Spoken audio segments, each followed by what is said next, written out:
Pourquoi les médias français semblent-ils déformer la vérité sur l'affaire Boualem Sansal? Et surtout, pourquoi une affaire qui, au départ, relève d'un simple dossier judiciaire, s'est-elle transformée en une bombe politique entre Paris, Bruxelles et Alger?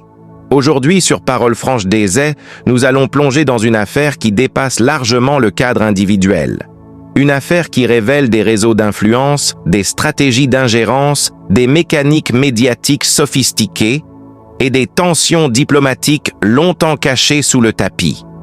Si cette histoire secoue la France, stimule Bruxelles et irrite Alger, c'est parce qu'elle touche à un nerf sensible, la relation complexe, fragile et souvent instrumentalisée entre la France et l'Algérie. Avant de commencer, abonnez-vous à Parole franche DZ, activez la cloche et laissez un like. Votre soutien est essentiel pour que nous puissions continuer à produire des analyses indépendantes, loin des pressions politiques et des narratifs imposés. La députée européenne Rima Hassan a créé un véritable séisme au Parlement européen. Dans un milieu politique où beaucoup préfèrent garder le silence, éviter les accusations directes ou protéger leurs alliances, elle a choisi la voie la plus risquée, dénoncer frontalement la manipulation politique entourant l'affaire Sansal. Selon elle, ce n'est pas une défense des droits humains, ce n'est pas une posture humanitaire, ce n'est même pas une solidarité littéraire envers un écrivain emprisonné. Non, c'est une manœuvre politique.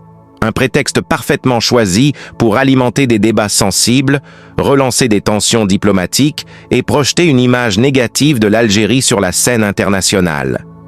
Rima Hassan affirme que plusieurs députés européens, principalement issus de la droite, mais aussi de certains segments de la gauche, ont transformé l'affaire en outil d'ingérence, en instrument de pression contre Alger, en levier permettant d'alimenter des discours anxiogènes sur l'immigration, la sécurité et la diplomatie.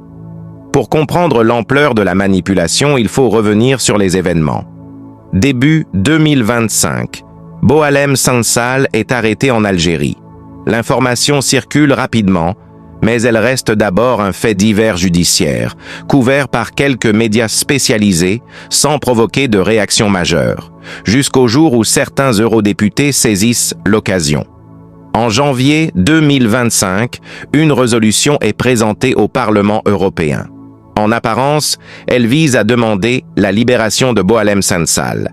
Mais selon Rima Hassan, le texte a été dévoyé, transformé, gonflé de paragraphes qui n'ont rien à voir avec Sansal. Elle révèle qu'une coalition de droite, de centre-droit et d'extrême droite a infiltré dans la résolution des éléments destinés à critiquer frontalement l'État algérien, remettre en question sa coopération diplomatique avec l'Union européenne, lier l'affaire Sansal à la migration vers l'Europe, et raviver des tensions historiques déjà anciennes. En clair, Boualem Sansal n'était plus un homme. Il devenait un symbole politique, un outil, une opportunité. Cette instrumentalisation choque d'autant plus que Sansal lui-même, rappelle Rima Hassan, a explicitement rejeté le soutien provenant de l'extrême droite française et européenne. Il ne voulait pas être l'étendard d'un courant islamophobe, colonialiste ou anti-algérien. Et pourtant, malgré sa position claire, son nom a été utilisé pour servir des intérêts politiques qui le dépassaient complètement. Rima Hassan n'a pas seulement critiqué les politiques. Elle a aussi pointé du doigt certains médias français, accusés de déformer systématiquement les faits pour renforcer un narratif anti-algérien.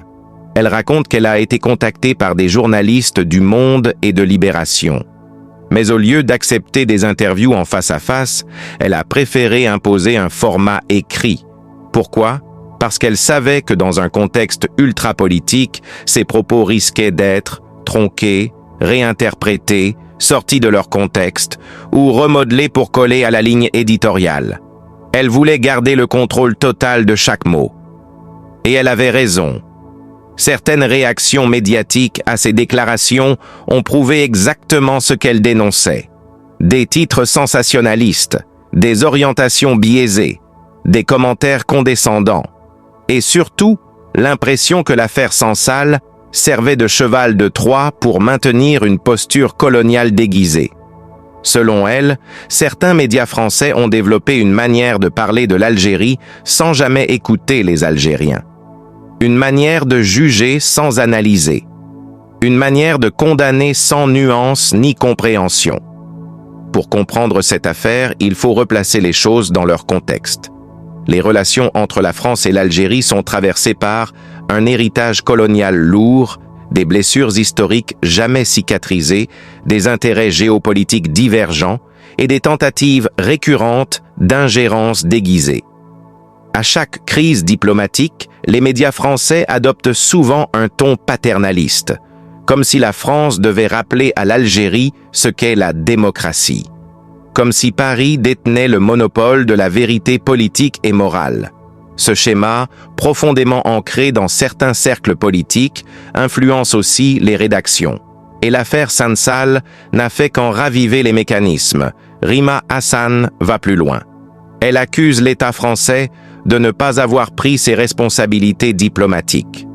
Selon elle, la France a été passive, lente, incohérente et incapable de dialoguer correctement avec Alger. Certains analystes estiment même que Paris a laissé la situation pourrir volontairement afin d'en exploiter les conséquences politiques internes. Cette posture s'explique aussi par un fait simple.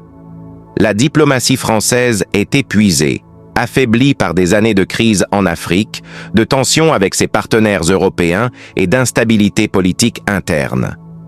Dans ce contexte, l'affaire Sansal était une opportunité idéale pour détourner l'attention, rallier une partie de l'opinion publique et gagner des points politiques.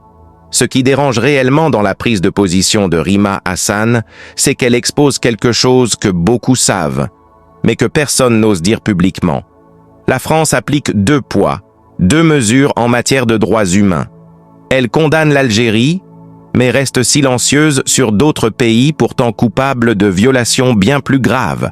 Elle critique l'absence de liberté dans certains États africains, mais soutient des régimes autoritaires dans le Golfe. Elle parle d'éthique, mais se tait lorsque ses intérêts économiques sont en jeu. En dénonçant ces contradictions, Rima Hassan s'attaque à un système entier. Au final, cette affaire n'est pas un accident isolé. Elle révèle une stratégie d'instrumentalisation politique, une manipulation médiatique organisée, une diplomatie française affaiblie, une fracture européenne, une volonté de mettre la pression sur Alger et un mépris persistant dans certaines élites françaises. Cette affaire est un miroir qui reflète les tensions profondes et le manque de confiance entre la France et l'Algérie. La France utilise-t-elle réellement l'affaire Sansal comme une arme contre l'Algérie? Rima Hassan a-t-elle raison de dénoncer publiquement cette ingérence? L'Europe manipule-t-elle cette affaire pour servir ses propres intérêts politiques? Dites-le en commentaire. Votre avis compte. Votre parole est essentielle. Votre analyse nourrit le débat. Si vous appréciez nos enquêtes, nos décryptages sans filtre et nos analyses basées sur des faits et non sur des narratifs politiques, abonnez-vous à Parole Franche DZ. Activez la cloche, laissez un like, partagez autour de vous. Votre soutien nous permet de continuer à enquêter là où d'autres préfèrent détourner le regard.